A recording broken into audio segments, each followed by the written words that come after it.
एत वर्ष राजनीति भितर कौन आपको लगुच जो 24 वर्ष शासन हठात परिवर्तन है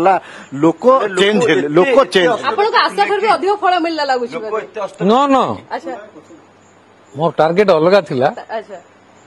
टार्गेट अचीव न होबार बर्तमान समीक्षा समय नहीं समय आसिले कहबी किंतु टार्गेट तो अलग थिला कौन कारण लोक चेंज 24 वर्ष शासन को बदलाई देले कौन कारण ओडिशा रे जनसाधारण सबु बेले सरल आउ जगन्नाथ संस्कृति भितर धर्मपरायण मौलिक सुविधा नीति नियम तथा गणतंत्र को विश्वास करी आछंती साधारण जनतांकर जो समस्या 24 वर्ष भितर चीफ मिनिस्टर जदि इंटरव्यू देखा जीवो 97 जो आस्का एमपी पीरियड रे करण थापर ठू आरंभ करी जो पीरियड रे नेशनल लेवल जहाँकर पाखे से दौले सी ओडिशार मौलिक समस्या कथा कहते water road communication basic MA facilities जोटा कि मोर प्रायोरिटी रही कहते ओडिशावासी सुपर साइक्लोन पर 24 वर्ष धरी देले निरकुंश शासन बिना अपोजिशन रे एभली व्यवस्था पृथ्वी पृष्ठ रे कौन सी राज्य रे मुख्यमंत्री हो कि प्रधानमंत्री हो राष्ट्रपति पाइबाटा कष्ट किंतु आज डेट रे से पानी पीवार असुविधा रही आज डेट रे इलेक्ट्रिसिटी भी प्रोब्लेम रही आज डेट रे दादन समस्या प्रोब्लेम रही आज डेट रे दरिद्र भी से परिमाण रही आज डेट रे महिला माने बलात्कार ठू आरंभ करी महिला प्रति क्राइम मोलेस्टेशन केस टू आरंभ करी हाईएस्ट ऑर्डर अच्छी आज डेट रे पिला मानकर उन्नति मध्य सिमिति किछि हेई पारिनी मुख्यमंत्री being an educationist Biju Patnaik पुओ हेले मध्य एजुकेशन से स्टीफेंस पाठ पढ़िले मध्य गोटे उचित शिक्षा व्यवस्था जरिया रे प्राइमरी रु केजी रु पीजी पर्यंत डायरेक्टर माने education J director principle of state policy रे रहिले मध्य ताकू फंडामेंटल राइट हिसाब रे डिमांड भी करि पारलेनी 1 रु 8 14 वर्ष पर्यंत जुड़ा रहिला किंतु 8 रु 14 पर्यंत जो पीजी पर्यंत ताकू तो मुक्ति माने ताकू फ्री रे एजुकेशन करि पारलेनी दुई हला स्वास्थ्य व्यवस्था भी स्वास्थ्य भी हमर director principle of state policy रे आसिले मध्य संविधान रो ताकू भी फंडामेंटल स्वास्थ्य को नहीं बहुत राजनीति हो जोटा कि पसंद करूनी we belong to a state have a right over us आमर बॉडी उपर राज्यर अधिकार अच्छी जो राज्यर बॉडी पर जो अधिकार अच्छी तार स्वास्थ्य पर भी तार अधिकार अच्छी स्वास्थ्य को नहीं छोट छोट स्कीम करी आमको ये जो मुआ बुलेवा मुख्यमंत्री पाखर शोभा पाऊनी जे आमे या कलु आमे मझी पीरियड रे सरकारी एम्प्लॉय कलु यू मेक वन पॉलिसी जोटे जे help is free for all as you belong to the state one policy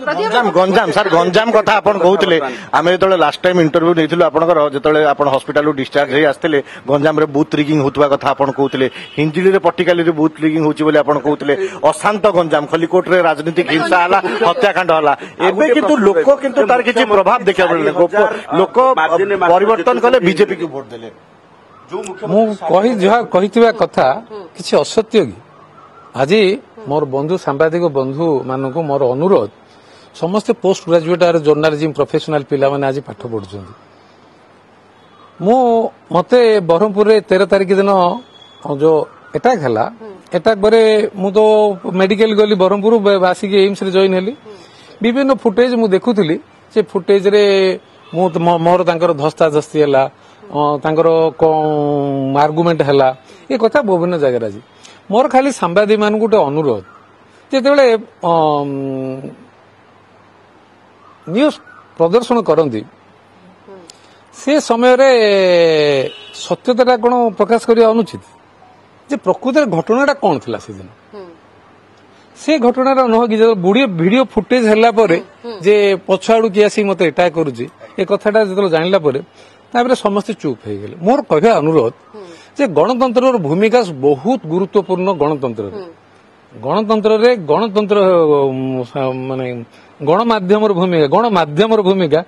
बड़ गुरुत्वपूर्ण किंतु ସତ୍ୟତା ପ୍ରକାଶ ପାଇଲା ବେଳେ ଲୋକ କନଫ୍ୟୁଜ ସେଥିପାଇଁ ହୁଅନ୍ତି। ଆଉ ବୁଥ ରିଗିଂ କଥା ହଉ, ଯୋଉ ବୁଥ ରିଗିଂ କଥା କହୁଛନ୍ତି କି ଆମର ଲ ଆଣ୍ଡ ଅର୍ଡର କଥା କହୁଛନ୍ତି, ଗଞ୍ଜାମରେ ଯୋଉ କଥା ଉଠେଇଛି ଯେ ଆଜିର ଡେଟ୍ 2023-24 ଆଜି ପର୍ଯ୍ୟନ୍ତ 116 କି 117 କଣ ମର୍ଡର ହେଇନାହିଁ ହେଇନାହିଁ। ଏଥର ସୁଧାର ଏବେ ଆସିବ violence- ପ୍ରଦୀପ ବାବୁ, ଏଥର ସୁଧାର ଆସିବ ପ୍ରଦୀପ ବାବୁ।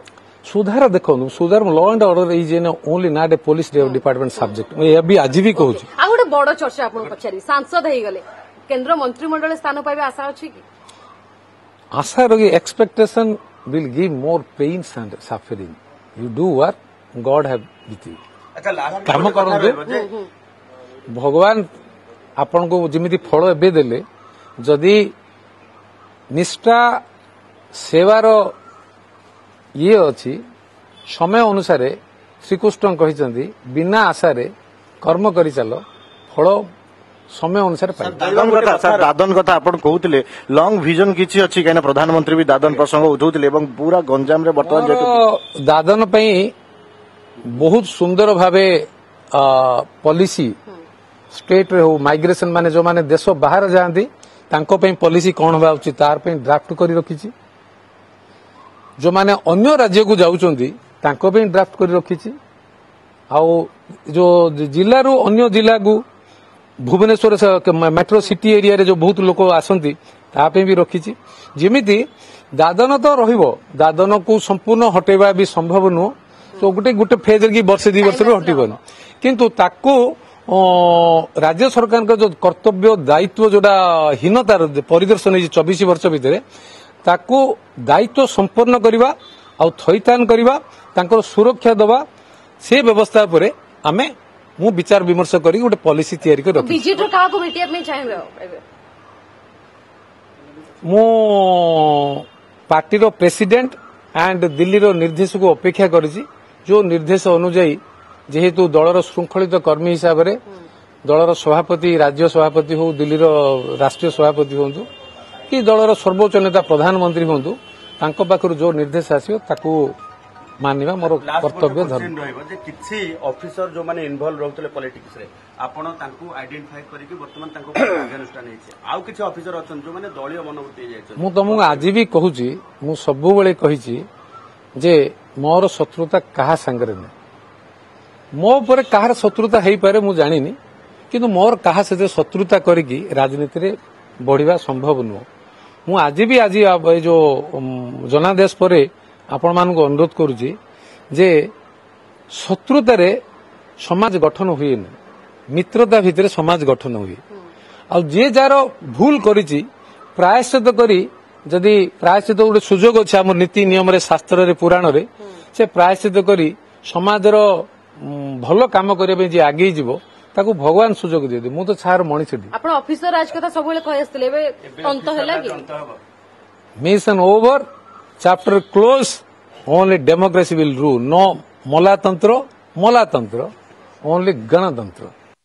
ଜିତିଛନ୍ତି, ମୁଁ ତାଙ୍କୁ ବହୁତ ବହୁତ ଧନ୍ୟବାଦ ଦେବି। ଖୋର୍ଦ୍ଧାବାସୀଙ୍କୁ ବହୁତ ବହୁତ ଧନ୍ୟବାଦ ଦେବି। ଆମର ବିଜେପି ପାର୍ଟିର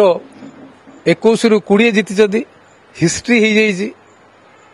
ଗୋଟେ ବିଚଳିତ ବ୍ୟବସ୍ଥା ହେଇଯାଇଛି ଅନ୍ୟମାନଙ୍କୁ। ମୁଁ କାହାକୁ କହିବି, ନା ଧରିବିନି, ଉଚିତ ବି ହବନି। ଏବେ କାହାକୁ କଷ୍ଟ ଦେବାର ମୋର ଚରିତ୍ର ନାହିଁ। ତାଙ୍କ କଷ୍ଟ, ସେମାନେ କଷ୍ଟ ଦେବାର ତାଙ୍କର ଚରିତ୍ର ଅଛି, ମୋର ନାହିଁ। ଆଉ ପ୍ରଶାନ୍ତ ଜଗଦେବ ଯୋଉ କାରଣବଶତଃ ଯୋଉ ଇଭିଏମ୍ ଭାଙ୍ଗିଲା ବେଳେ ଯୋଉ ପୋଲିସର ଆକ୍ରୋଶମୂଳକ ବ୍ୟବସ୍ଥା ଭିତରେ ତାକୁ ନେଇଛନ୍ତି, ମୋର ଅନୁରୋଧ ଯେ ତାଙ୍କର ତ ବେଲ୍ ପ୍ରକ୍ରିୟା ଆସିବ, ଯେହେତୁ ଭିଡିଓ ଫୁଟେଜ ରିଲିଜ ହେଇଯାଇଛି, ତାଙ୍କୁ ଯଥାଶୀଘ୍ର ନ୍ୟାୟିକ ପ୍ରକ୍ରିୟା ଭିତରେ ରିଲିଜ କଲେ ତାଙ୍କର ଯୋଉ ବହୁତ ସମର୍ଥକ ମତେ ଆସିଥିଲେ ଖୋର୍ଦ୍ଧାବାସୀ ଯେ ଭାଇନା କେବେ ଏଇଟା ଆମ ଏମଏଲଏ ବାହାରିବେ, ତାଙ୍କୁ ସହାୟକ ହେବେ। ଆମର ଲିଗାଲ ପ୍ରକ୍ରିୟାରେ ଯୋଉମାନେ ରହିଛନ୍ତି, ରାଜ୍ୟ ସରକାରଙ୍କ ତରଫରୁ, ପୋଲିସ ବିଭାଗ ତରଫରୁ ହଉ, ଆରଓ ହୁଅନ୍ତୁ, ଆଉ ଗଣତନ୍ତ୍ରରେ ଲୋକ ହିଁ ମ୍ୟାଣ୍ଡେଟ୍ ଦିଅନ୍ତି, ସେ ଆଜି ମ୍ୟାଣ୍ଡେଟ୍ ପାଇସାରିଛନ୍ତି। ସେ ଦୃଷ୍ଟିରୁ ତାଙ୍କୁ ଶୀଘ୍ର ରିଲିଜ କରାଯାଉ। ଏକ ମତେ 2019ରେ ଗୋଟେ ବଢିଆ ସୁନ୍ଦର ଭାବେ କହିଥିଲେ, ଦି ଡେଫିନେସନ ଅଫ ଜନବିରୋଧୀ, ଏଣ୍ଟି ପିପଲ। ଆଜି 2024, 2020 ଡିସେମ୍ବର ମେ 29, ଆଜି 2024 में 5 में जून 5 मैं पड़ी परा मैं 29 जाकि जून 5 हो जाइए जनाधार रो जो एंटी पीपुल कथाटा कहीकि मते बिजु जनता दल बाहर करा 2024 रे ओडिशावासी जो 4 कोटी ओडिया 4.5 कोटी ओडिया दल लोक मानकर बल बिजु जनता दल आउ मुखिया जो एंटी पीपुल डेफिनेशन टा देइथिले neither he is fit to rule the state which I have already said आज कंटा बांजी रे 11,000 भोटर आइछन हिंजिली रे 4,000 जाई मु सेति में कहनुथली जे हिंजिली रे सार कोन बिजु जनता दल तो बड़ गड़ केते भोट रे जितिबे कि तो कहिले नै आज निर्वाचन फल दर्शि दीची एंटी पीपुल डेफिनेशन टा ओडिशावासी मु भाबुची भलरे जस्टिफाई कर दी जदी